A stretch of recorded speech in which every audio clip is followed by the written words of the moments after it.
কারণ এদেশে অন্যান্য মানুষ যারা ইসলামের বিরোধিতা করে, একামতে দিন যারা পালন করতে চায়, এদেশে যারা দিন কায়েম করতে চায়, তাদের যারা বিরোধিতা করে এরা না বুঝে করে। আর যারা একেবারেই বুঝে করে আবু জেহেলের মতো, ওদের কপালে তার হেদায়েত নেই। ও আবু জেহেল কিন্তু ভালো করেই জানতো যে মুহাম্মদুর রাসূলুল্লাহ সত্য নবী এবং শেষ নবী, তারপরও হঠকারিতা করে মানত না। কারণ ও জানতো আমি যদি এগুলো মেনে নেই, আমার যে অবৈধ চেয়ার এ থাকবে না।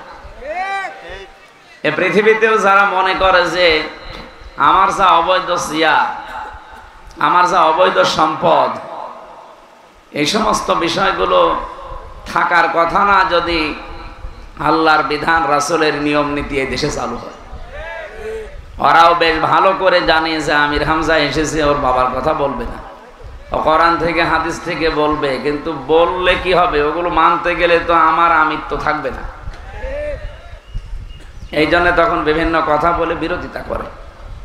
তাছাড়া আপনার সাথে আমার দেখা নেই, কথা নেই, জমি জায়গা নিয়েও কোনো ঝামেলা নেই, আপনার মেয়ের দিকেও আমি তাকাইনি, এরপরও আপনি আমার উপরে এত রাগ।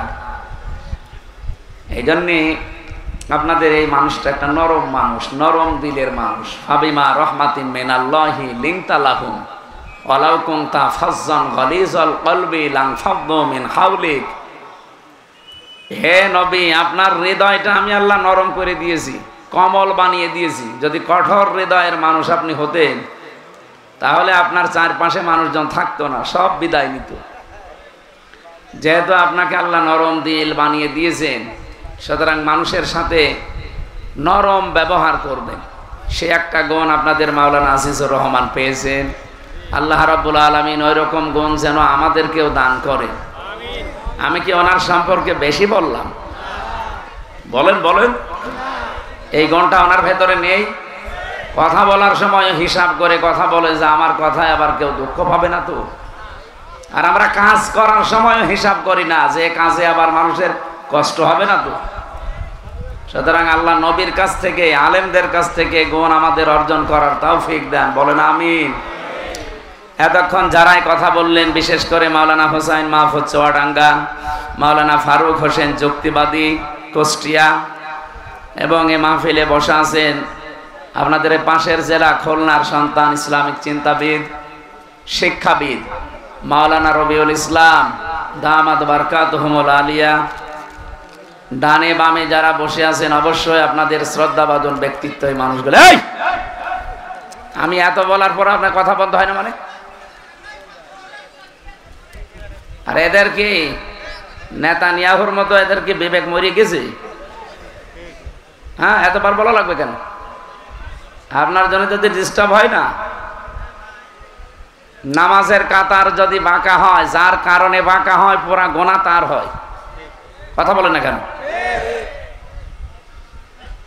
যেহেতু এই মাসলাটা বললামই, নামাজের কাতারে যার জন্যে বাঁকা হয়ে যাবে, পুরা কাতারের গোনা তার উপরে বর্তাবে।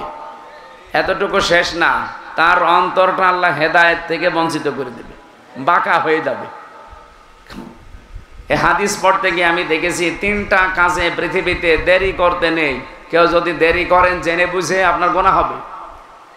বিশেষ করে কেউ মারা গেলে কোনো মহারাতির জন্য দেরি করার দরকার নেই, যত তাড়াতাড়ি পড়েন তাড়াতাড়ি মাটির ভেতরে দিয়ে দেন। না, ওনার বড় মেয়ে থাকে অমুক জায়গায়, ওনার চাচাতো বোনের মামাতো খালাতো অমুক কে থাকে, সে আসবে, তারপরে কেন? ও মরে গেছে, ওর জীবন শেষ, ওর আর কোনো দায়িত্ব নেই। এখন ওর আর ইবাদত করারও কোনো কায়দা নেই। ওয়াবুদ রব্বাকা হাত্তা ইয়াতিয়াকাল ইয়াকিন। তোমরা ইবাদত করবা ওই দিন পর্যন্ত যতদিন তোমাদের কাছে মরণ না আসে। কি না আসে? তাহলে আমাদের ইবাদত কোন পর্যন্ত? মরণ পর্যন্ত। বলেন বলেন। আর যে লোকটা মরে গেল, ওর কাজ শেষ। এখন দায়িত্ব কাদের? জীবিত মানুষদের। আমরা যারা জীবিত আছি, আমাদের দায়িত্ব এখন ওই মরা মানুষটা নিয়ে। ওনাকে যদি দাফন কাফন না দেন, মাটির নিচে না দেন, কি আশ্চর্য গো। এখান থেকে সরে যান না, দিনের বেলা এই জন্য অনুষ্ঠানগুলো গ্যাঞ্জাম হয়ে যায়। খুব গুরুত্বপূর্ণ একটা বিষয়, সমসাময়িক, সামনে আমাদের দরকার। এই জন্য আমি আয়াতটা পড়েছি।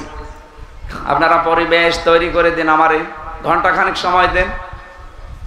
যে কথাটা তুলছিলাম 3টা কাজে দেরি করা ঠিক না, এ কথা আমি বানালাম?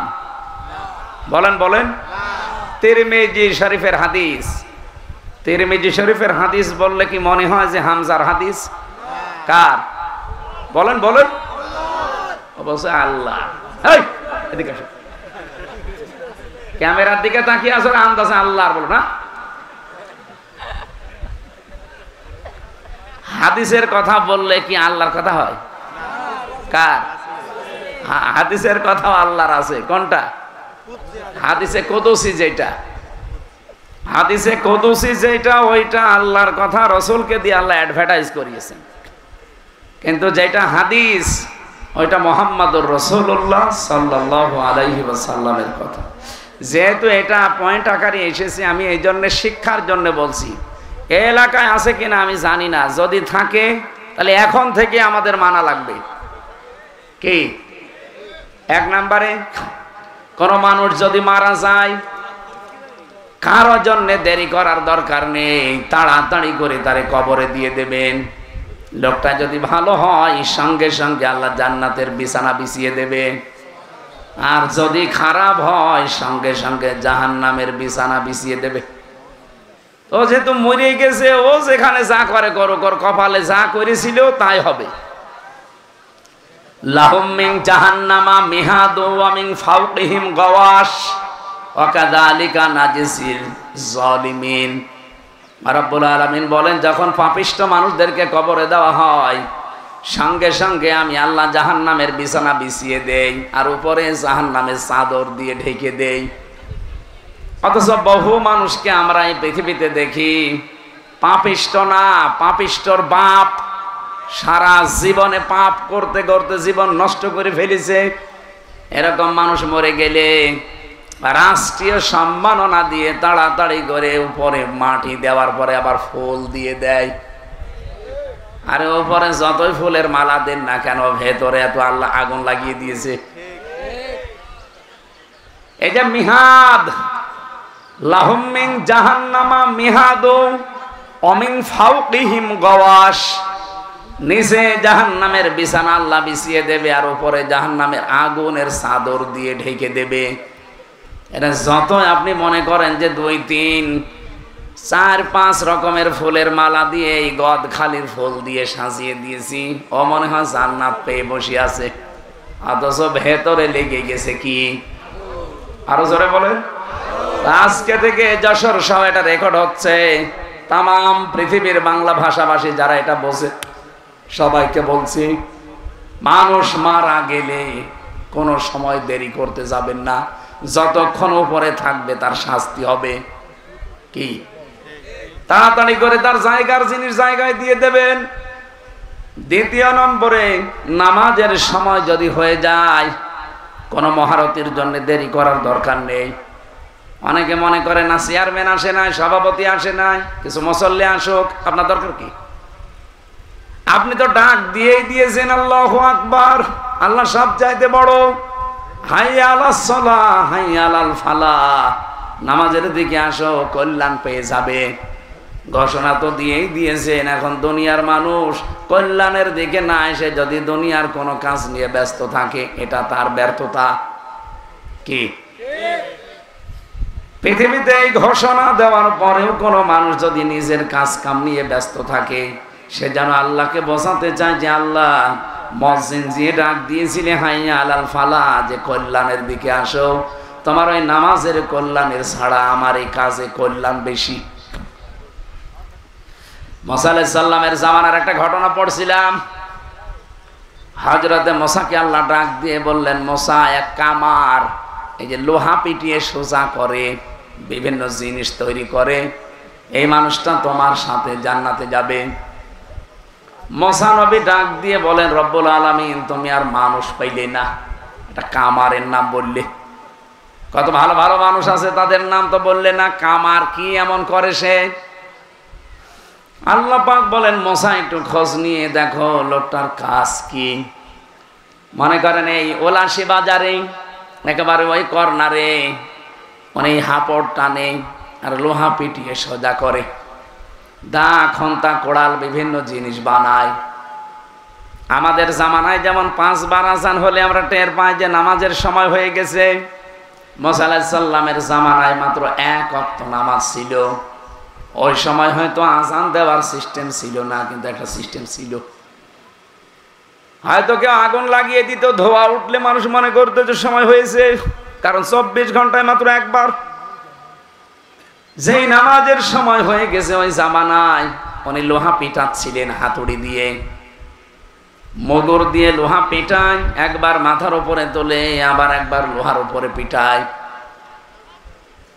হঠাৎ পেছনে ছিল মগরটা, তাকিয়ে দেখে আকাশে ধোঁয়া উঠতেছে, তার মানে নামাজের সময় হয়ে গেছে। উনি লোহার উপরে পিটিয়ে তারপরে নামাজে যেতে পারতেন। পেছন দিক থেকে মগরটা ফেলে দিয়ে জলদি করে পবিত্র হয়ে নামাজের জন্য প্রস্তুতি নিলেন। মুসা নবী অনেকক্ষণ দৃশ্যটা দেখে ডাক দিয়ে বলে, রব্বুল আলামিন, এই লোকটা তো মগরটা লোহার উপরে পিটিয়ে তারপরে তোমাকে সেজদা দিতে পারতো। তো সময় হয়ে যাওয়ার পরে দুনিয়ার কোনো কাজে আর খেয়াল নেই, সব বাদ দিয়ে যে লোকটা তোমাকে এত বেশি গুরুত্ব দিতে পারে, তুমি তাকে জান্নাতে না দিয়ে পারো না। যেন নামাজের সময় হলে দেরি করা জায়েজ আছে? আরো জোরে বলেন। আমি এটা বানালাম। ইন্নাস সালাতা কানাত আলাল মুমিনিনা কিতাবাম মাওকুতা। সূরা নিসার ভেতরে এসেছে, রব্বুল আলামিন বলেন, অবশ্যই নামাজ আমার মুমিন বান্দা বান্দীদের উপরে যখন তখন না, নির্ধারিত সময় আমি আল্লাহ লিখে দিয়েছি। এজন্য নামাজের সময় হয়ে গেলে আপনি দুনিয়ার কোনো কাজে থাকলে কাজটা যত ভালো হোক ওটা হারাম হয়ে যাবে। কথা বুঝতেছে? এজন্য যত কাজ থাক, যত জরুরি থাক, ফরজ নামাজের সময় হয়ে গেলে আর দেরি করা জায়েজ নেই, কারো জন্য অপেক্ষা করাও জায়েজ নেই। মনে করেন না 2-3 জন আছে, আর 10-12 জন আসুক, আপনার কি দরকার? আপনি তো আজান দিয়েই দিয়েছেন। এখন যে আসবে না আসবে এ দায়িত্ব তার আপনার না, এ দায়িত্ব কার? কার? অবশ্যই আল্লাহ। এদিকে আসেন, আপনি নামাজ পড়তে আসেন না, এ দায়িত্ব আল্লাহ না। আপনার কানের ভেতরে আওয়াজ যাওয়ার পরে দায়িত্ব আপনার। এমনকি জামাতে হাজির হয়ে নামাজ পড়ার নির্দেশ কোরআনে আল্লাহ এত বেশি বেশি দিয়েছেন, ওয়াকিমুস সালাতা ওয়া আতুজ যাকাতা ওয়ারকাউ মা'আর রাকিঈন। তোমরা জামাতের সহিত তোমরা নামাজ কায়েম করবা, আর রোজ যাকাত দিয়ে দিবা সন্তান সম্পদের, আর রুকুকারীদের সাথে রুকু করবা, তার মানে জামাতবদ্ধ হয়ে নামাজ পড়বা। আজ পৃথিবীতে যদি এই শিক্ষাটা থাকতো যে জামাতের সহিত নামাজ পড়া লাগবে, এই এদিকে তাকান, ফিলিস্তিনে যে ঘটনা ঘটে গেল গতকাল, তাম পৃথিবীর 210 কোটি মুসলমান হতবাক নির্বাক হয়ে গেছে যে পৃথিবীর মানচিত্র থেকে গাজা, রাফা, ফিলিস্তিন নামে একটা রাষ্ট্রের অস্তিত্বই শেষ। এখন আর কেউ আপনার কাছে খাবার চাইবে না, কেউ আর ত্রাণ চাইবে না, কেউ আর ঔষধ চাবে না।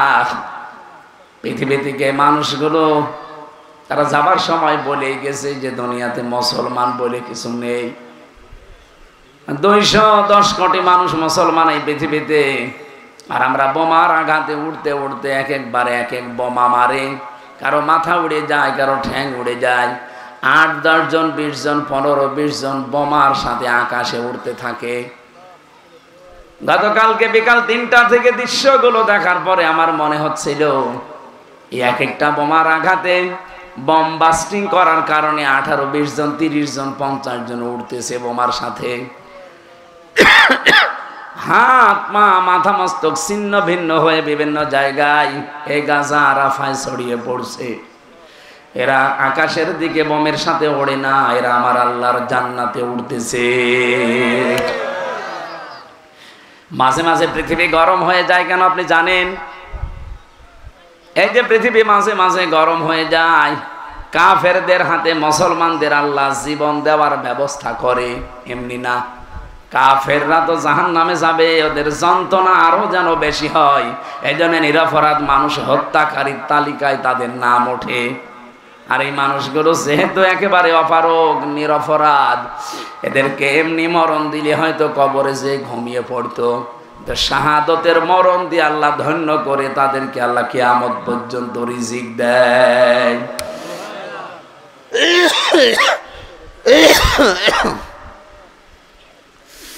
ফিলিস্তিন সহ বিশ্বের যতগুলো দেশে আজ মুসলমান নিধন হচ্ছে, একদিকে দুঃখ পাচ্ছি কিন্তু আনন্দেরও বিষয় আছে। ফিলিস্তিনের এই মানুষগুলো, আজকে একটা বাচ্চা দেখলাম, একজন তার পক্ষ থেকে স্ট্যাটাস দিয়েছে, বোমা আমার উপরে মারেন, আমি আর পৃথিবীতে থাকতে চাই না। এই ফিলিস্তিনে, গাজাতে আমি শুনেছি জান্নাতে নাকি অনেক খাবার পাওয়া যায়। পৃথিবীতে থেকে তো না খেয়ে মরে যাচ্ছি, সুতরাং এরকম মরণ দরকার নেই, বোমা আমার উপরে ফেলেন। আমি অন্তত যেন জান্নাতের কথা শুনেছি, সেখানে নাকি খাবারের কোনো অভাব নেই। আমি তাড়াতাড়ি জান্নাতে চলে যেতে চাই, যেন ওখানে মন মতো খেতে পারি।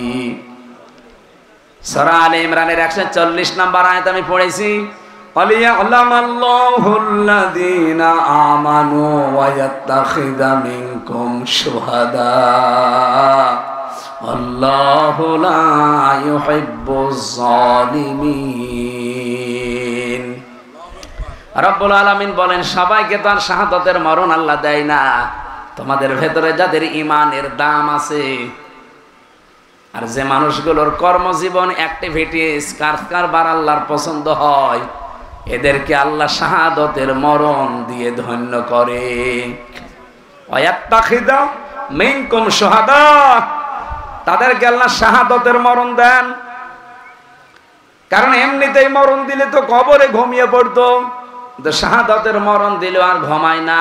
বালা হায়াউন ইনদা রাব্বিহিম ইরযাকুন, ও কিয়ামত পর্যন্ত জীবিত এবং আল্লাহ নিজে তাদেরকে রিজিক দেন। বলেন সুবহানাল্লাহ।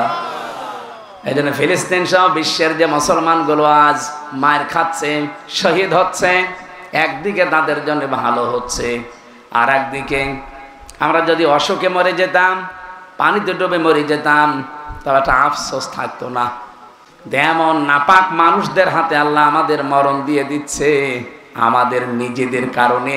আর ওই কারণটার নাম হচ্ছে ঐক্য। কে কথা বলে না কেন? আমার কথা বোঝার মতো যোগ্যতা আপনার থাকা লাগবে। আমি গতাগণের কথা বলছি না। রুকু করো সবাই মিলে, মা'আর রাকিঈন।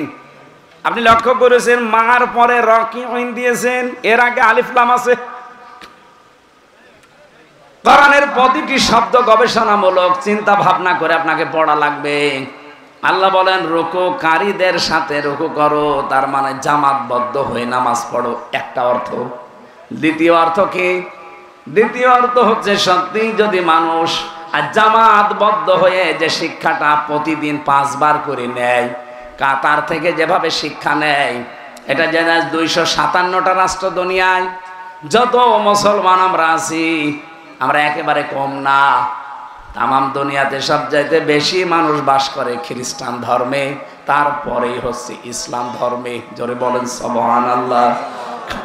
এই 210 কোটি মুসলমান আমরা সত্যি যদি এই ঐক্যবদ্ধ হওয়া কাতারের এই শিক্ষা নিতে পারতাম নামাজ থেকে, ফিলিস্তিনের এই আর্তনাদ গতকালকে 3টায় বন্ধ হয়ে যেত।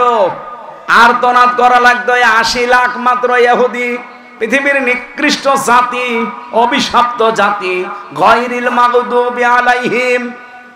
প্রতিদিন যাদের বিরুদ্ধে আমরা কমপক্ষে 17 বার করে বরদোয়া দেই। কয়বার? কোন নামাজ যদি কেউ নাও পড়ে, ফরজ নামাজ যদি পড়ে, তারপরও ফরজ নামাজের রাকাত সংখ্যা কয়টা বলেন না কেন? 17 বার অন্তত আপনাকে বলাই লাগে গায়রিল মাগদুবি আলাইহিম, বলা লাগে না? এটা কি? এটা বরদোয়া। আল্লাহ গজব নাজিল করো অভিশপ্ত এই ইহুদিদের উপরে। প্রতিদিন আমরা তামাম দুনিয়ার 210 কোটি মুসলমান একই বরদোয়া দিচ্ছে। শুধু বরদোয়ার সাথে সাথে যদি একটু ঐক্যবদ্ধ হতে পারতাম। আজকে স্ট্যাটাস দিয়েছে নেতানিয়াহু, এই শয়তান, এই কোলাঙ্গার, যে আমরা যখন বাইতুল মুকাদ্দাসে হাত দিলাম, ফিলিস্তিনের মুসলমানদের দ্বিতীয় কিবলা বলা হয়। নবীজি যেখানে 17 মাস নামাজ পড়েছিলেন মুখ করে। কতদিন?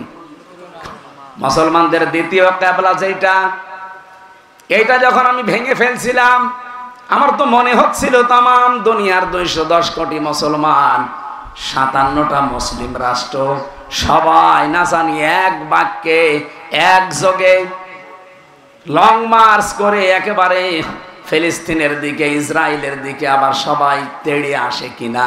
যদি আসতো তাহলে আমার 80 কোটি ইহুদি এত পায়ের সাথে পিষিয়ে মেরে ফেলতো। কিন্তু দেখলাম না। আমি মসজিদ ভেঙ্গে গড়িয়ে দিলাম, পুরা গাজা পৃথিবী থেকে নিশ্চিহ্ন করে দিয়েছি, খণ্ড খণ্ড করে দিয়েছি, আমি দখলও করে নিয়েছি। এই কথাগুলো লিখেছে। গাজাকে, ফিলিস্তিনকে আমরা খণ্ড খণ্ড করে দখল করে নিয়েছি। আমি একটা হাদিস পড়েছিলাম না মুসলিম শরীফে, হযরতে আবু যর রাদিয়াল্লাহু তাআলা আনহু থেকে বর্ণিত। নবীজি বলেন, মানিদ্দাআ মা লাইসা লাহু মিন্না, এই পৃথিবীতে যেই জিনিসটা তোমার না, তুমি যদি ওইটার দখলদারিত্ব নিজের আয়ত্তে নিয়ে নাও, যে এটা আমার, জোর করে জবরদস্তি করে যদি ওর দখল নাও, নবীজি বলেন 2টা কথা, ফালাইসা মিন্না, 1 নম্বরে সে আমার দলভুক্ত না, 2 নম্বরে ওয়ালিয়াতা বাব্বা মাকাদাহু মিনান নার, সে যেন তার স্থান জাহান্নামের মাঝখানে করে নেয়। বলেন নাউজুবিল্লাহ। যশোরবাসী হাদিস থেকে কি নিতে পারলেন বলেন তো? আজ বিশ্বে যে মানুষগুলো যেই জিনিসের মালিক না, ওটা যদি কেউ জোর জবরদস্তি করে দখল করে নিজের আয়ত্তে নিয়ে নেয়, সে নবীর উম্মত থেকে বের হয়ে যায়। কি বলেন বলেন? এ বাংলাদেশে আমরা বহু মানুষকে দেখি, যে জিনিস আমার না, জোর জবরদস্তি করে দখল করে বিভিন্ন কায়দায় নিজের আয়ত্তে নিয়ে নেয়। এটা আমি বেশি বললাম? কত মানুষ দেখেন আগস্টের 5 তারিখের পর থেকে ঘাট দখল, মাঠ দখল, বাজার দখল। যশোরে হয়তো এগুলো নেই, এই জন্য টের পাচ্ছেন না। আমার কুষ্টিয়ার গড়াই নদীর ঘাট দখল হয়ে গেছে আল্লাহর ওলিদের দ্বারা। অথচ সরকারি জিনিস আপনি দখল করে নিলেন কি করে? কত বাজার দখল করলেন, বাজার তো পৌরসভার, আপনি নিলেন কি করে? এই যে ঘাট দখল, বালি মহল দখল, কত দখল দখল চলে। যারা এগুলো করেন, যদি যশোরে কেউ থাকেন, হুঁশিয়ার, আপনি কিন্তু নামাজ পড়তে পারেন, রোজা রাখতে পারেন, হজ করে আসতে পারেন, আপনার দাড়ি থাকতে, নামের আগে মোহাম্মদ থাকতে পারে, আপনি নবীর উম্মত থেকে বের হয়ে গেছেন। এরকম মানুষ আছেন কারা, যারা অন্যের জিনিস দখল করে নেন? হাত তোলেন তো। আলহামদুলিল্লাহ। যশোরে আমার মনে হয় হাদিস বলা আমার ঠিক হইল না, এটা কুষ্টিয়ায় বলার দরকার ছিল। এই কোন দিকে তাকিয়ে আছে? 2 নম্বরে বিশ্বনবী জানিয়েছেন, ওয়ালিয়াতা বাব্বা মাকাদাহু মিনান নার, সে যেন তার স্থান বানিয়ে নেয় নারে। নার মানে আগুন, মানে জাহান্নাম। আগুন মানে জাহান্নামের যতগুলো নাম আছে, বৈশিষ্ট্য আছে, তার ভেতরে একটা হচ্ছে আগুন, নার। এখান থেকে আমরা যেটা আপনাদের বলতে চাচ্ছি, তামাম পৃথিবীর মুসলমানের আজ শোনেন, এই যে ইসরায়েল, এরা কিন্তু বানভাসী হিসাবে এসেছিল। এই যে রোহিঙ্গারা যেমন এসেছে, ওইভাবে এসেছিল ফিলিস্তিনে।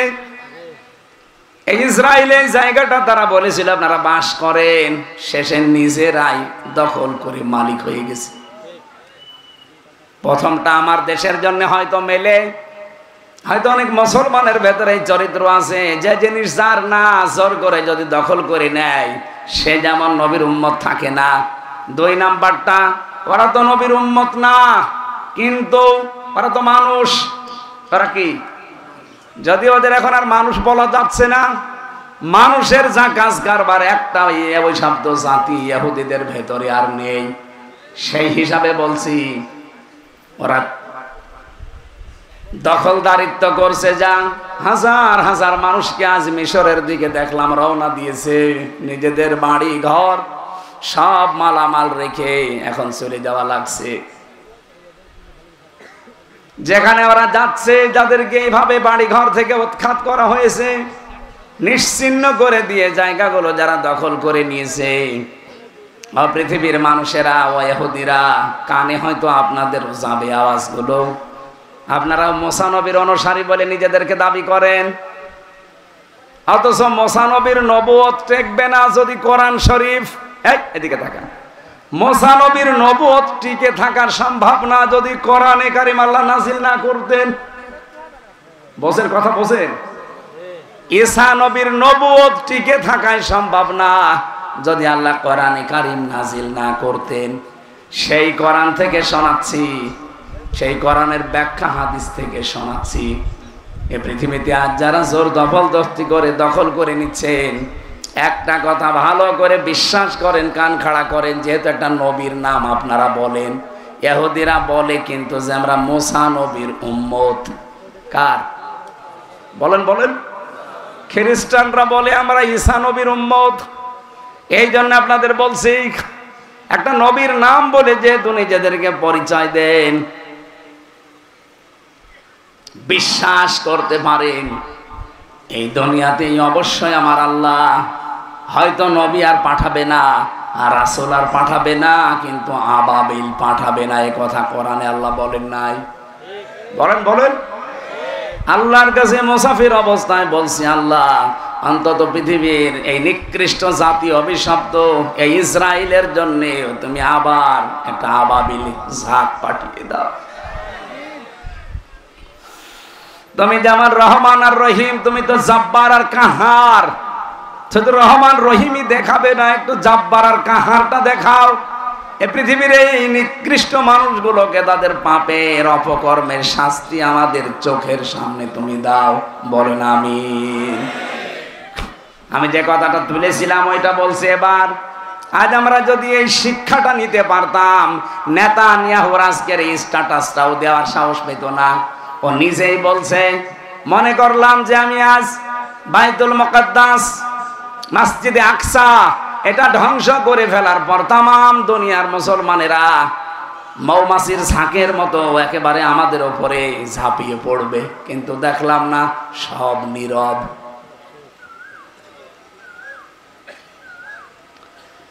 এই জন্য নামাজ সময় হয়ে গেলে আর দেরি করা যাবে না, কাতার সোজা করে তাড়াতাড়ি নামাজ শেষ করা লাগবে। এই শিক্ষাটা নামাজ থেকে পাওয়া যায়।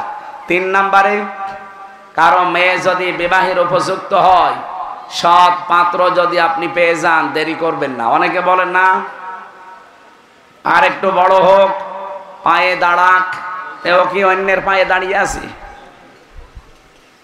ওয়ানকিহুল আয়ামা মিনকুম ওয়াস-সালিহিনা মিন ইবাদিকুম ওয়া ইমাইকুম ইয়াকুনু ফুকারা আয়ুগনি আগনিয়া মিনকুম মিন ফাদলি। রাব্বুল আলামিন বলেন, তোমাদের ভেতরে যদি কোনো বিধবা মেয়ে থাকে অথবা কোনো মানুষ যদি বিবাহের উপযুক্ত হয়, তাদের বিবাহের ব্যবস্থা করে দাও। কারণ বিবাহের ব্যবস্থা করলে ওরা যদি গরিব থাকে, অসহায় থাকে, আমি আল্লাহ নিজে তাদের কর্মসংস্থানের ব্যবস্থা করে তাদের অভাবগুলো দূর করে দেব। আমি তো দেখেছি বাস্তবে যারা বিবাহের মাধ্যমে অবৈধ কাজগুলো থেকে বিরত থাকার জন্য নবীর সুন্নত মনে করে এটা পালন করে, তাদের রিস্কের ভেতরে আল্লাহ অজানা একটা বরকত দিয়ে দেয়। কথা বলেন। এই যে প্রমাণে মাওলানা রবিউল, পরে জিজ্ঞাসা করেন বিয়ের আগেও কোন অবস্থায় ছিল, এখন আল্লাহ ওরে কত উপরে তুলে দিয়েছে। আমি নিজেও অবৈধ কোনো কাজ কাম করব না, বৈধ ভাবে আমি জীবন চালাতে চাই।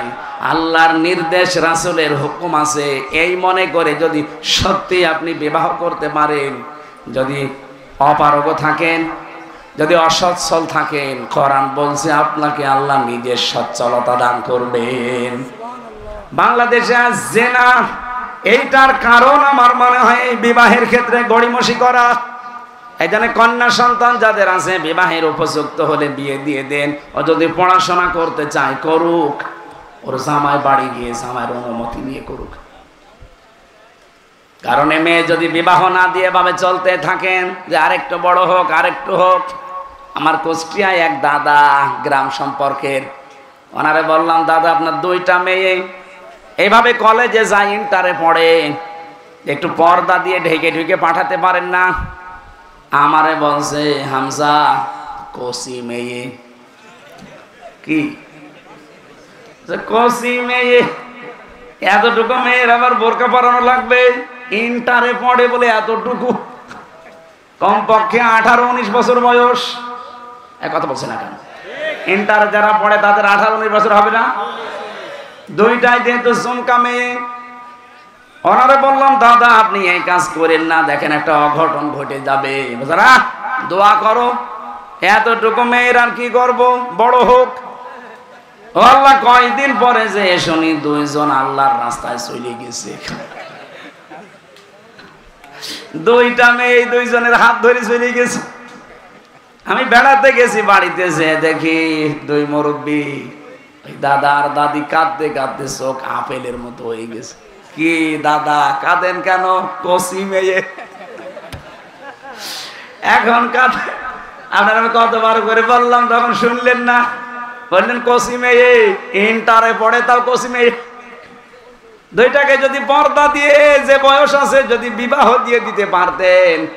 হ্যাঁ পড়াশোনা করছে, ও অনার্স মাস্টার্স করবে, কোনো অসুবিধা নেই। ও জামাইয়ের আন্ডারে থেকে করবে।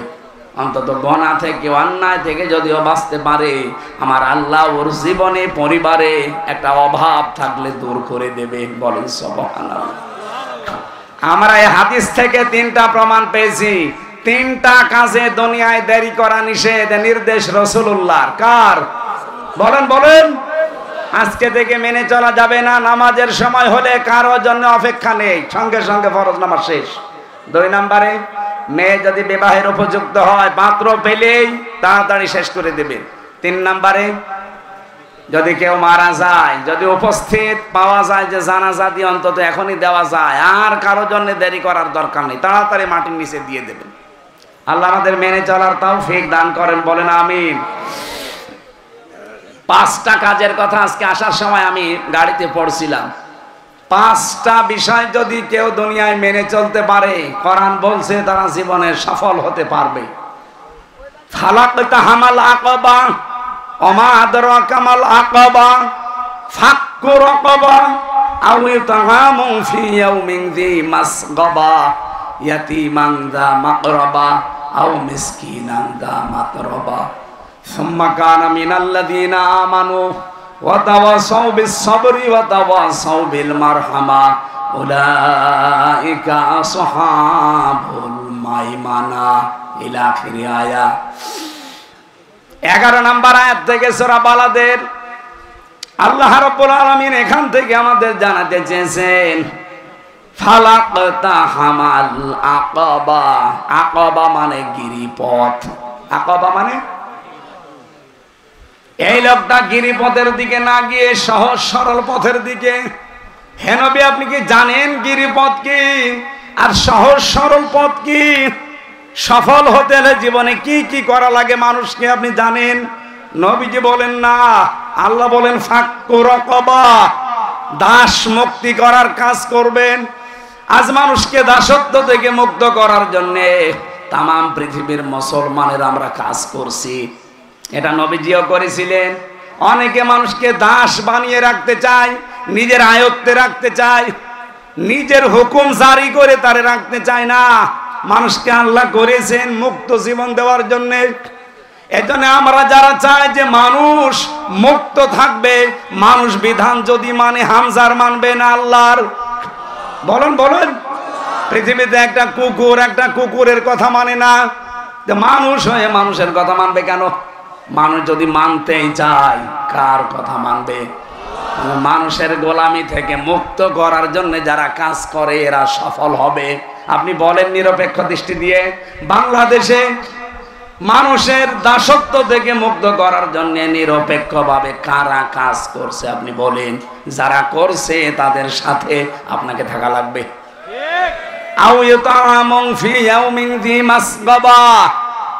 অথবা এতিম মিসকিনদের যারা খাবারের ব্যবস্থা করে, অসহায় মানুষদের মুখে হাসি ফোটানোর জন্য যাদের সারা জীবনের চেষ্টা, বলেন তো এদেশে কারা এই কর্মসূচি হাতে নিয়ে এগিয়ে যায়? আপনি আন্দাজে কথা বললে হবে? আমি তো কোরআনের দলিল দিয়ে বলছি, সফল হতে হলে, সাকসেস হতে হলে, আল্লাহর দৃষ্টিতে যদি আপনি জান্নাতি মানুষ হতে চান, এই 5টা কাজ করাই লাগবে। 1 নম্বরে কি বললাম? মানুষকে মানুষের দাসত্ব থেকে মুক্ত করার জন্য কাজ করবেন। মানুষ যদি মেনে চলে তাহলে আল্লাহর আইন মানবে, নাকি আমার বাবার আইন? বলেন, আমার স্বামীর আইন? আজ যারা বলেন যে আমি এই দল করি, এই দল করি, আরে ভাই আপনি নিজের দিকে তাকান। আপনি তো বাবার আইন প্রতিষ্ঠা করতে চান, আপনি স্বামীর আইন প্রতিষ্ঠা করতে চান। কিন্তু আমরা চাই পৃথিবীতে দাসত্ব করবে মানুষ কার? বলেন বলেন। আমান আহসানু কওলাম মিম্মান দাআ ইলাল্লাহ। ওই লোকটার চাইতে ভালো কথা দুনিয়ায় কেউ বলে না, যে লোকটা আল্লাহর দিকে, আল্লাহর বিধানের দিকে মানুষকে ডাকে। আর এই ডাকি তো আমরা দেই, নাকি আমার বাবার দিকে ডাকতেছি? ওয়া আমিলা বিহি কি ওয়া আমিলা সালিহান। আর দুনিয়ায় সাধ্য মতো ভালো ভালো কাজের আঞ্জাম দিয়ে বেড়ায়। অকালা ইন্নানি মিনাল মুসলিমিন, আর বলে আমি মুসলমান। কি বলে? বলেন বলেন। আপনি প্রথম 2টা কথা হয়তো মানতে পারেন, এদিকে তাকান। আপনি আল্লাহর দিকে মানুষকে কম বেশি ডাকেন, আমিও দেখি, আপনিও দেখছেন, ভালো ভালো কাজও আপনি করেন কম বেশি। কিন্তু অকালা ইন্নানি মিনাল মুসলিমিন, আমি মুসলমান, এই কথা বলার যোগ্যতা বাংলাদেশে এখন অনেকেরই নেই। আগস্টের 5 তারিখের আগে তো অনেকের ছিলই না, এখনো পর্যন্ত অনেকে পরিচয় দিতে ভয় পায়। কারণ পরিচয় দিলেই হবে না। কেউ যদি বলে আমি মুসলমান, আমার মেয়ে বেপরদায় চলতে পারবে? কি কথা বলেন না? কারণ মুসলমানের মেয়ে বেপরদায় চলে। কেউ যদি বলে আমি মুসলমান, সে ঘুষ খেতে পারবে, সে সুদ খেতে পারবে। অথচ এখানে কত মানুষ জেনে শুনে টাকা ছেড়ে রেখেছে, টাকা ছেড়ে রাখে, মাসে মাসে টাকা আসে, 1000 টাকা 100 টাকা বেশি দেয়। নাকি যশোরে শুরু হয়নি? কারা কারা এলাকায় এই ব্যবসা করছেন একটু হাত তোলেন তো দেখি আপনার চাঁদ মুখটা। ও আপনারা আন্দাজে এক কথা চাপিয়ে দেন, এ তো আল্লাহর ওলি বসে আছে সব, এরা এই কাজ করবে? তারা আসেনি, ঠিক আছে। যদি তাদের কানে যায়, এই মানুষগুলো যদি জানা শোনার পরেও এই গোনাটা না ছাড়ে, ও মরে গেলে ওর জানাজা দেওয়ার দরকার নেই। কারণ জেনে শুনে কেউ যদি কবিরা গোনা করে, ওর আর ঈমান থাকে না। আর বেঈমানের জানাজা পড়া জায়েজ আছে? বলেন। সুতরাং যারা সুদ খাচ্ছেন, না খেয়ে মরে যাবেন, কিন্তু সুদ খাওয়া যাবে না। সুদ খাওয়া আর মায়ের সাথে জেনা করা একই কথা। আপনি মায়ের সাথে জেনা করে জান্নাতে যাওয়ার আশা করেন, আপনি পাগল না মাতাল? 2টাই। আশা করছি এই কাজটা ছেড়ে দেন ভাই। আমি কি বেশি বলে ফেললাম? এটা মনে হয় যশোরে বলা ঠিক হইল, কুষ্টিয়ায় বলা ভালো। আপনার এই যোগ্যতা আমরা হারিয়ে ফেলেছি। আজ আমি মুসলমানের পরিচয় আমি দেবো কি করে?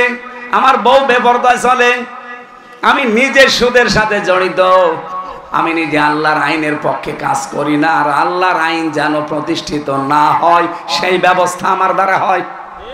বলেন বলেন। এখানে এতিম মিসকিনদের, অসহায় মানুষদের পাশে দাঁড়ানো এই অভ্যাস কার আছে?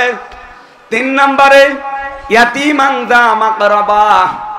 যদি আপনার নিকট আত্মীয় স্বজনের ভেতরে কেউ এতিম হয়, এটা গুরুত্বপূর্ণ।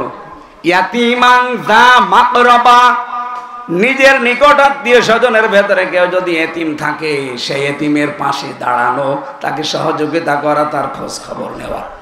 অথচ কত মানুষ আমরা দেখি, খুব ভালো লাগে দেখতে, কিন্তু নিজের আপন ভাই মারা গেছে, ভাইয়ের একটা এতিম ছেলে আছে, একটা এতিম মেয়ে আছে, ভাই যেহেতু মারা গেছে, ভাবিকে বাপের বাড়ি দাঁড়িয়ে দিয়ে, এতিম বাচ্চা 2টাকে দাঁড়িয়ে দিয়ে সব সম্পদ নিজের করে নেয়।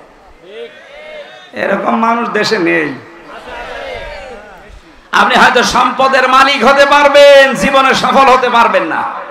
আপনার এই অবৈধ সম্পদগুলো দুনিয়ায় রেখে যাবেন ঠিক, কিন্তু মারা যাওয়ার পরে অবৈধ সম্পদ আপনার যে ছেলে থাকবে, মেয়ে থাকবে, বউ থাকবে, তারা অবৈধ কাজে এগুলো আরো ব্যয় করবে, আর সব বিকাশ হয়ে ফিলাক্সি লোড হয়ে আপনার কবরে যাবে। এখন যদি বলেন আমার তো বিকাশ নাম্বার নেই, এমনি খুলে যাবে। আপনি যদি মরবেন, বিকাশ খুলে যাবে। ইয়াতিমাং দা মাকরাবা আও মিসকিনাং দা মাসগাবা। রব্বুল আলামিন বলেন, মিসকিন যারা, অসহায় যারা, ধনী মনিন যারা, পথে ঘাটে, রাস্তার ধারে, স্টেশনে, বাস স্ট্যান্ডে পড়ে থাকে, এরকম অসহায় মানুষের এই গরমের ভেতরে কত মানুষকে মশায় কামড় দেয়। 2.5 টাকা, 3 টাকা, 5 টাকা খরচ করে একটা কয়েল তার পাশে জ্বালিয়ে দিয়েন। এই শীত চলে গেল, একটা কম্বল, একটা মোটা চাদর, একটা জাম্পার, সোয়েটার তার গায়ে জড়িয়ে দিয়েন। আল্লাহর আরশ আপনার উপরে খুশি হয়ে যাবে। কত টাকা কত দিকে চলে যায়। এই অসহায় মানুষদের পক্ষে যদি দাঁড়াতে পারতাম। এই যে কত মানুষ ধনী মলিন, এই ঈদে আমার মনে হয় ঈদুল ফিতরে বাংলাদেশের মুসলমানেরা অনেকে করেছে, কিন্তু অনেকে দেখলাম নাক সিটকাচ্ছে। আও ইয়াতিমাং যা মাকরাবা আও মিসকিনাং যা মাসগাবা।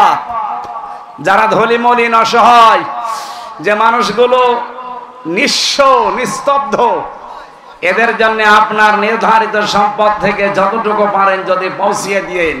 এই ঈদে এবার বিভিন্ন জেলায় ঈদগাতে এই ফিলিস্তিনের অসহায় মানুষদের জন্য টাকা পয়সা কালেকশন করেছিল।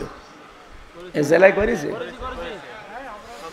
যে যতটুকু পেরেছে। আমার কুষ্টিয়া হালসা, যেখানে আমি নামাজ আদায় করা ঈদের, লাখের উপরে টাকা আমার মুসল্লিরা দিয়ে, ওটা বাংলাদেশ জামাত ইসলামের আমিরের মাধ্যমে আমরা দূতাবাসে পাঠিয়ে ফিলিস্তিনে পাঠিয়েছিলাম। তো কি হলো, পুরা মাটির সাথে মিশে গেছে পুরা এলাকাটায়। এখন আর তারা আমাদের এই টাকা চাইবে না, এখন তারা আমাদের কাছে আর রসদ চাইবে না, ঔষধ চাইবে না, অক্সিজেন চাইবে না। তারা সব অলরেডি আকাশে জান্নাতে চলে গেছে।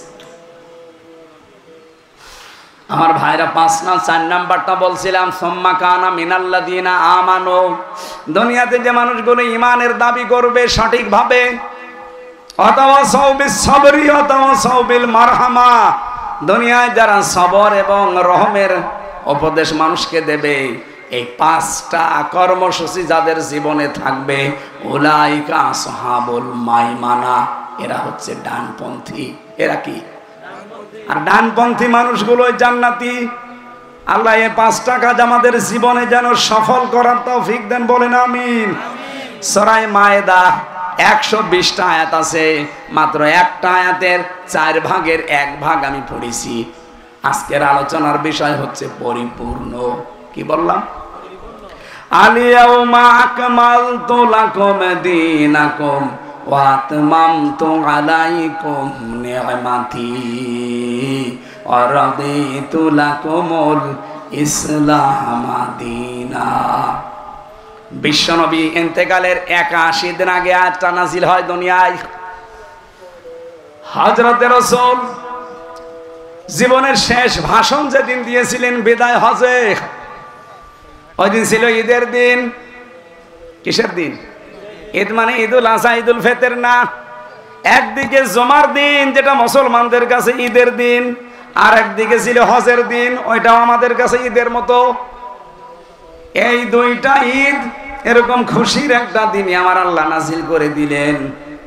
1,14,000, কেউ লিখেছে 1,24,000 সাহাবী তার সামনে বসা ছিল।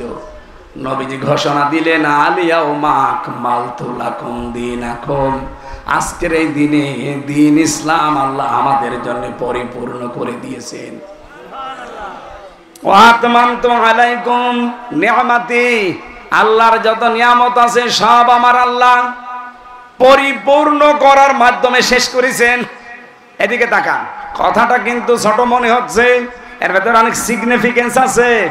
আল্লাহ তো বলতে পারতেন আমি সমাপ্ত করে দিলাম, আল্লাহ বলেন পরিপূর্ণভাবে সমাপ্ত করলাম আমার নিয়ামত। এটা কি? এই যে ভাই যদি পরীক্ষা দেয়, পরীক্ষার জন্য সময় কয় ঘন্টা? 3 ঘন্টা। বলেন বলেন, 3 ঘন্টার ভেতরে উনি 80 মার্ক তুলতে পেরেছে। পরীক্ষার খাতা জমা দিয়ে দিল, উনি পাস করবে না? কথা বলেন না কেন? কিন্তু পরিপূর্ণ হয়নি ওনার পরীক্ষা। উনি যদি 3 ঘন্টার ভেতরে ভুল 100 মার্কের অ্যান্সার দিতে পারত, পরীক্ষাও শেষ, অ্যান্সারও পরিপূর্ণ। এর নাম নিয়ামতি। আতমামতু আলাইকুম নিয়ামতি, আমার নিয়ামত আমি পরিপূর্ণ করেছি ঠিক, কিন্তু নিয়ামতটা পরিপূর্ণ করার পেছনে কমপ্লিট ভাবে করেছি। এর আগে আয়াত থেকে প্রমাণ পাওয়া যায় 1,24,000 নবী রাসূল দুনিয়ায় দিনের দাওয়াত দিয়েছিলেন। আল্লাহ কখনোই বলেন না যে আমি দিন পরিপূর্ণ করে দিয়েছি, শুধু রাসূলুল্লাহর তেয়াম। তার মানে 1,24,000 নবী রাসূলের এই দাওয়াতি কাজ, তাদের কষ্ট সব যদি এক পাল্লায় রাখা হয়, আর মুহাম্মদ রাসূলুল্লাহর মাত্র 23 বছরের কষ্ট দাওয়াত এক পাল্লায় রাখলে আল্লাহর কাছে 23 বছরের জিন্দেগির দাম বেশি। কি করেছিলেন তিনি 23 বছরে? এত যে লক্ষ লক্ষ নবী আল্লাহ পাঠালেন, এক একজন হায়াত পেয়েছে, কেউ 900 বছর, 950 বছর, কেউ 600 বছর, কেউ 250 বছর। তারাও এত কিছু করতে পারে নাই। সেই দুনিয়া থেকে শুরু হওয়া থেকে ঈসা পর্যন্ত 1,24,000 নবী রাসূল মিলেও এত কিছু পারে নাই, যেটা আমাদের নবী মাত্র 23 বছরে কমপ্লিট করলেন। কি করেছিলেন তিনি, আমরা এটা আজকে জানতে চাই। আরো আগে তুলে দিলে অনেক ভালো হতো। বারবার বলছিলাম যে আমার নিয়ে চলেন, নিয়ে চলেন। ওরা বলছে 8-10 মিনিট, 8-10 মিনিট, 8-10 মিনিট, এই করে করে বসিয়ে সময়টা নষ্ট করল। আর আদিতু লাকুমুল ইসলাম দীনা, আল্লাহ বলেন আমি 3 নম্বরে আমি শুধুমাত্র কেবলমাত্র রাজি হয়েছি ইসলামী দিনের উপরে। 4,500 ধর্মের মানুষ আমরা এখন এই দুনিয়ায় বাস করি, একটা ধর্মের উপরে আল্লাহ মাত্র খুশি আছে, দিনের উপরে, তার নাম ইসলাম। আরো জোরে বলেন ইসলাম। এই জন্য আমরা যারা মুসলিম, এই ঘটনা যারা শুনতে পাচ্ছেন, দুনিয়াতে 210 কোটি মুসলিম, কিছু না থাক কোনো আফসোস করবেন না। জীবনে কিছুই যদি না পান কোনো অসুবিধা নেই, যে দিনটা পেয়েছেন এই দিনের উপরে শুধু আমার আল্লাহ রাজি। পৃথিবীর কোন দিনের উপরে, ইসলামের উপরে, ধর্মের উপরে আল্লাহ রাজি নেই। এজন্য ইন্নাদ দীনা ইনদাল্লাহিল ইসলাম, আমার কাছে মনোনীত একটাই ধর্ম আছে, তার নাম ইসলাম। আরো জোরে বলেন ইসলাম দীনান ফালা ইউকবাল মিন। এই পৃথিবীতে ইসলাম বাদ দিয়ে অন্য কোন নিয়ম নীতি কেউ যদি মানে, জীবনেও তার কোনো ইবাদত বন্দেগী কবুল হবে না। ইসলাম বাদ দিয়ে বিয়ে করলে বিয়ে হয়? বলেন বলেন। তাহলে মুসলমান বাদ দিয়ে পৃথিবীতে যত জাতির বিয়ে হচ্ছে, ওটা কি বিয়ে না জেনা? বলেন, কথা বুঝতেছে? ইসলাম বাদ দিয়ে যদি নামাজ পড়লে নামাজ না হয়, ইসলাম বাদ দিয়ে রোজা রাখলে যদি রোজা না হয়, ইসলাম বাদ দিয়ে রোজা নেই কি? এই যে হিন্দুরা উপোস থাকে, ওরা মনে করে আমরা রোজায় আছি, কিন্তু এটার দ্বারা সওয়াব হবে। খ্রিস্টানরা রোজা রাখে, ওরা ইফতারি করে না। ইহুদিরাও রোজা রাখে, সেহরি করে না। অন্যান্য জাতির লোকেরা রোজা রাখতো, যেমন মরিয়ম আলাইহিস সালাম রোজা রাখতেন। তার রোজার সিস্টেম ছিল খাওয়া দাওয়া করা যাবে, পান করা যাবে, শুধু কথা বলা যাবে না। আমার মনে হয় ওইটা আমাদের দিলে ভালো হইতো না, পারতাম না, অনেক কঠিন আছে। আপনি কি মনে করছেন? 24 ঘন্টার প্রায় 24 ঘন্টায় কথা বলা যাবে না, তাছাড়া খাওয়া দাওয়া করা যাবে, পান করা যাবে। মরিয়ম আলাইহিস সালামকে আল্লাহ এই রোজা দিয়েছিলেন, যেহেতু সেই শরীয়ত তাদের জন্য, ওটা আমাদের জন্য না। আল্লাহ পাক বলেন ইসলাম বাদ দিয়ে যদি নামাজ না হয়, রোজা না হয়, বিয়ে শাদী না হয়, ইসলাম বাদ দিয়ে রাজনীতি হয়। এবার মন খারাপ হয়ে গেল? খারাপ হবে, আমি জানি। খারাপ হলে আমি কি করবো? আয়াত বাদ দিয়ে দেব? ইসলাম বাদ দিয়ে আপনার মন খারাপ হওয়ার কিছু নেই। ইসলাম বাদ দিয়ে আপনি মনে করলেন নামাজ পড়বো, নামাজ যেভাবেই পড়েন, ইসলামের কায়দায় পড়া লাগবে। কেউ যদি নামাজ এভাবে পড়ে, আল্লাহু আকবার, যেভাবে তাকানো দরকার ওইভাবে তাকানো লাগবে। কোন দিকে? সেজদার দিকে। এখন যদি কেউ আকাশের ফ্যান গনে, কয়ে তারকা গুনতেছে, এদিকে ওদিকে তাকাচ্ছে, ওই ইসলামের নামাজ হয়েছে? নামাজ হয়েছে, কিন্তু ইসলামের নামাজ হয়নি। সাল্লু কামা রাআইতুমুনি উসাল্লি, নামাজ ওইভাবে পড়ো যেভাবে আমাকে দেখো। তাহলে নবীজিকে নামাজে এদিকে ওদিকে তাকিয়েছিলেন? হালকা মশা মেরেছিলেন? হ্যাঁ, নবীজির সাহাবী হযরতে আলী নামাজে দাঁড়িয়েছিলেন, তীর লেগেছিল জিহাদের ময়দানে, খোলা যাচ্ছিল না, নামাজে দাঁড়িয়েছে, টান দিয়েছে, তীর খুলে গেছে, টের পায়নি। নামাজে দাঁড়িয়ে কি মন ছিল আল্লাহর প্রতি বলেন তো, তীর খুলে যায় টের পায় না। আর আমাদের তীর না, পায়জামা খুলে গেলে টের পেয়ে যায়। না, নামাজে মন তৈরি করা লাগবে, নামাজের ভেতরে খুশু খুশু নিয়ে আসা লাগবে। সম্মানিত ভাইরা, আমরা যেটা বোঝাতে চাচ্ছি সহজ ভাষা, যে নামাজ আপনি ইসলাম ছাড়া পড়লে হয় না, বিয়ে ইসলাম ছাড়া বিয়ে হয় না, রোজা ইসলাম ছাড়া রোজা হয় না, রাজনীতিও ইসলাম ছাড়া রাজনীতি হয় না, ওটা দুর্নীতি হয়। অর্থনীতি যেটা, এই যে জাকাত ভিত্তিক অর্থনীতি আজ নেই, এই জন্য সুদ আমাদের উপরে চেপে বসেছে। এই জন্য অর্থনীতিকেও যদি বাঁচাতে চান, এটাও আল্লাহর ইসলাম ছাড়া অর্থনীতি হয় না, ওটা হয় কি? সুদনীতি। পৃথিবীর কোনো কিছু ইসলাম ছাড়া আল্লাহর কাছে গ্রহণযোগ্য হবে না, এটা মনে রাখবেন। আল্লাহ বলেন, আমি রাদিতু লাকুমুল ইসলাম দীনা, আমি শুধুমাত্র রাজি হয়েছি ইসলামের উপরে। এই জন্য আমরা যেন ইসলামের উপরে আমাদের জীবন চালাতে পারি এবং মরতে পারি, বলেন আমি।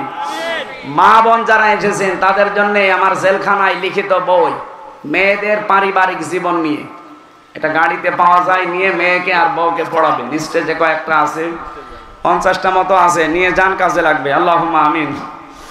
লা ইলাহা ইল্লা আনতা সুবহানাকা ইন্নী কুনতু মিনাজ জালিমিন ফাস্তাজাবনা লাহু ওয়া নাজাইনাহু মিনাল গাম্মি ওয়া কাযালিকা নুনজিল মুমিনিন। রব্বুল আলামিন কোরআনে কারীম শোনার জন্য দিনের বেলায় যশোরের মানুষগুলো এভাবে আগ্রহ নিয়ে বসে আছে। অল্প কথাই হলেও আমরা মূল কথাগুলো বলে ফেলেছি। মেহেরবানি করে ইসলামের ওপরে আমাদের জীবনটা তুমি চালাও। আল্লাহ তাআলা तमाम পৃথিবীতে মুসলমানের আজ অসহায়, বিশেষ করে ফিলিস্তিনে। আল্লাহ তাআলা এই অভিশপ্ত জাতি ইহুদিদের থেকে তুমি ফিলিস্তিনকে রক্ষা করবে বলে নবীর মুখ দিয়ে ঘোষণা দিয়েছো। বিশ্বনবী 10টা ভবিষ্যৎবাণী করেছিল এই বাইতুল আকসা নিয়ে, মুসলমানদের দ্বিতীয় কাবেলা নিয়ে। এটা আবার নাকি ঘুরে দাঁড়াবে। আল্লাহ তাআলা আমাদের চর্ম চোখে যেন দেখতে পাই ফিলিস্তিন আজাদ হয়ে গেছে। বাইতুল আকসা এই মসজিদটা আবার মুসলমানদের হাতে ফিরে এসেছে। আল্লাহ তাআলা যারা দুনিয়া থেকে বিদায় নিল, এই মানুষগুলোকে শাহাদাতের মর্যাদা দান করো। বিশেষ করে আজকের এই অনুষ্ঠানটা যারা সাজিয়েছে, রব্বুল আলামিন এই মুসলমানদের এলাকায় মুসলমানদেরকে তুমি মঞ্জুর করো। যত মানুষ এলাকায় মাটির নিচে আছে কবরগুলো মাফ করে দাও। সম্মানিত মা বোনদেরকে পর্দায় থাকার তৌফিক দাও। আখিরাতমুখী জীবন তৈরি করে দাও। আল্লাহ স্বামী অবাধ্য আছে যাদের বাধ্য বানাও, স্ত্রী যাদের অবাধ্য আছে আল্লাহ তুমি ফাতেমার মতো আয়েশার মতো বানিয়ে দাও। আল্লাহুম্মা গফিরলি ওয়ারহামনি ওয়াহদিনি ওয়াফিনি ওয়ারযুকনি ইয়া রাব্বাল আলামিন। আসরের নামাজ ফরজ, এজন্য আমরা শেষ করে দিলাম।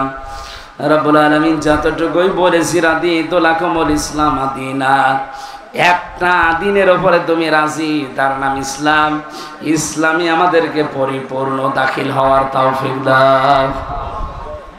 আলহামদুলিল্লাহি রাব্বিল আলামিন। লা ইলাহা ইল্লাল্লাহু মুহাম্মাদুর রাসূলুল্লাহ। 15 বাজে।